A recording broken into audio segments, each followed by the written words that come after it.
So just yesterday morning, in a true out of left field announcement that no one saw coming, Nintendo announced that Xenoblade Chronicles X Definitive Edition will be headed to the Nintendo Switch on March 20th, 2025. And yes, while there was a lot of eyeballs on the Switch 2 situation, Team 2024 isn't looking so good right now. There's still a shot. Once we get past November 5th in the investor briefing, if we don't hear anything, I will be on Team 2025 myself. But this has stirred up this conversation once again online in terms of whether or not this gives us any more hope for some of the missing Wii U games that fans have been speaking out for and wanting this entire time a playable version on the Switch, and it just seems like Nintendo leaves some of these games in limbo that make all of the sense in the world to bring to the Switch as an easy port, since a lot of the Wii U library has been brought over. Just look at Nintendo Switch's most successful piece of software. It's a Wii U port of Mario Kart 8. We got the deluxe version and then DLC released for that deluxe version on the Nintendo Switch console, but that's originally a Wii U game, and Nintendo has obviously done this with a ton of games from that console library because it made sense to do so, because we all know that the Wii U unfortunately was a commercial failure in terms of sales results, just selling over 13 million units in total.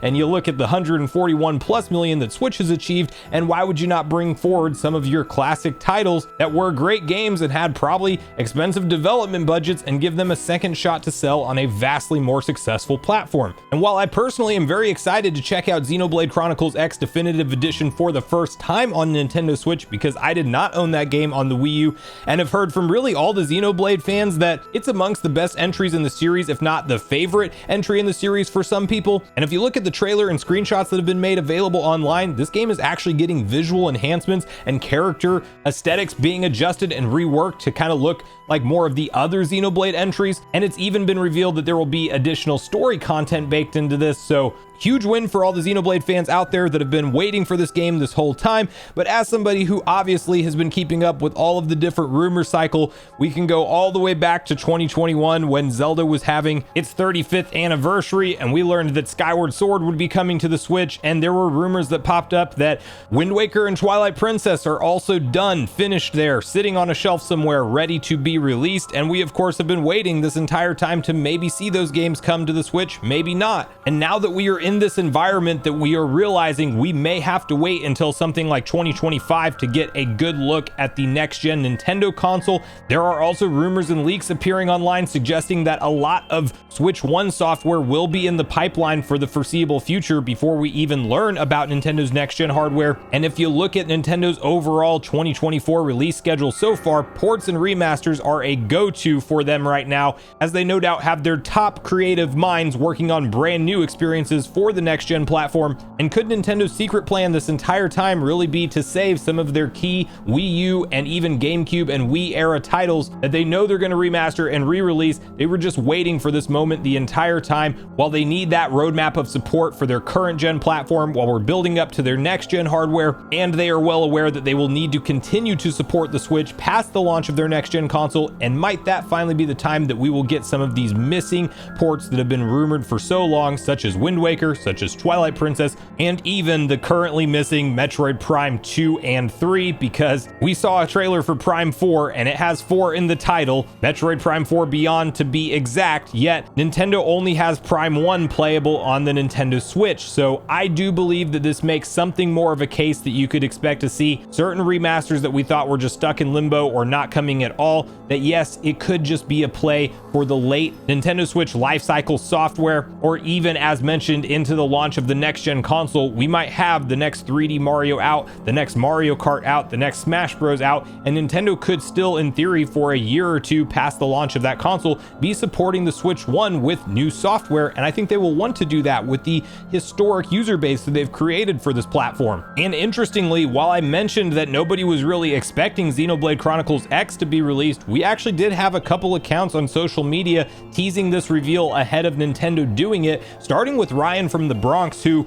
is believed to be the individual behind the Midori account. They have since created a new account and have been posting things on there. Like, they legit posted leaked footage that wasn't online anywhere else from the Sega games that we know are around the corner from releasing, and that did get taken down via DMCA online. But all the way back in September, they posted Xenoblade Chronicles X port for Switch will be released next year. That was the post the furthest back that I can see teasing this title. And then we also had Pioro recently coming back and changing changing their profile icon to a set of eyeballs. Now, the internet went crazy, myself included, because we just had that Yuka Replayly situation where their Playtonic Games basically teasing their game for the next gen platform, and it had a set of eyeballs come out and dance on a Nintendo logo at the end of it, which made a lot of people think somehow these eyeballs are tied in to the Switch 2 teaser. And when Pioro posted that, no doubt that was a lot of the general conclusions for that. However, we've seen Pioro really enjoy kind of trolling people with their posts online and teases in the past. As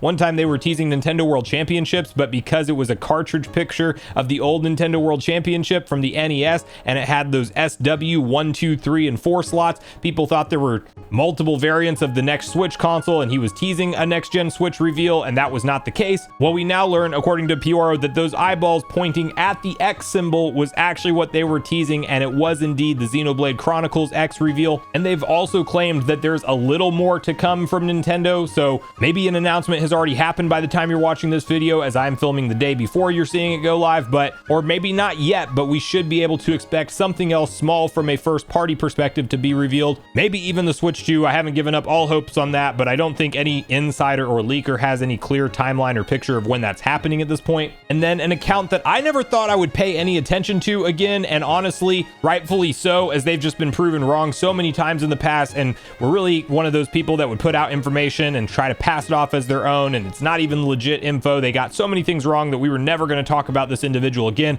Interestingly enough, though, Samus Hunter accurately leaked MEO the Smiling Man ahead of its announcement, like literally right before it happened, with them saying it'd be a Famicom Detective Club game. We got the confirmation for that, and then they posted just the day before the Xenoblade announcement that everyone is eagerly awaiting the reveal of the Switch successor, but get ready because before it's launched, Nintendo has many more titles planned for the first console. And then a user replied, like, what a little teasing, and Samus Hunter replied, this app itself is a teaser. And of course, she's on the app X, and the tease would be X, Xenoblade Chronicles X. You get the idea there. So while I am not at this point on the Samus Hunter train at all, and will definitely watch their account carefully going forward, they are 2 for 2 this year in 2024, and the timing specifically about these most recent reveals happening like just before Nintendo announces them is what's really interesting. We also know how Pioro gets their info from Nintendo, and it's tied to the back end of the eShop, where when Nintendo basically creates a pre-order page for these new games and they haven't announced them yet, that is where Pioro and or his source is able to go in and get said information from, and that's whenever these teases pop up. It is possible that Samus Hunter now is in that same kind of circle where they have access to some of that information themselves. It's also possible that that's not the case and they are getting information internally somewhere else online from some credible name and they're passing it off as their own info. Again, this person has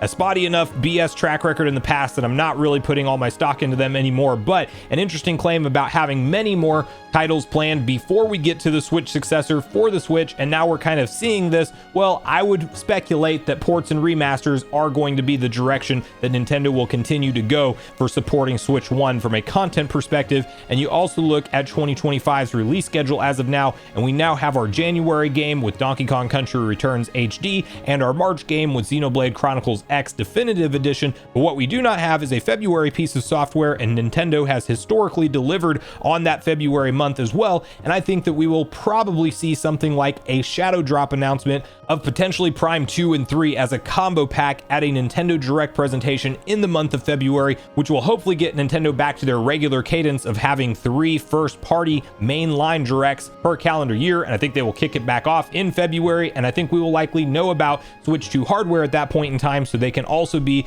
revealing games for that console, which will be the bigger attraction, but they might want to have a day one shadow drop like they oftentimes do. And I think Prime 2 and 3, while we have outstanding rumors from sources like Jeff Grubb stating that those games are more or less done and ready to go, it's just a matter of when Nintendo is going to release them. I think that those could be the perfect pick for that February showcase. And then you talk about the Zelda game for 2025, and while Nintendo hasn't perfectly hit every year with a brand new Zelda release, we typically get something in the franchise released once per year in the Nintendo Switch's life cycle, and I do think that those missing games like Wind Waker and Twilight Princess could be perfect fits to support the Switch longer after we talk about the launch of Nintendo's next-gen platform. I also am very hopeful seeing the visual upgrades to Xenoblade Chronicles X Definitive Edition, that maybe Nintendo spends a little bit of extra time retouching up a game like Twilight Princess, which, to be honest, to me does not even look as visually impressive the HD edition as the Wind Waker does, because I think that cell shaded art style just looks that much better for long term. But both these games should run 60 FPS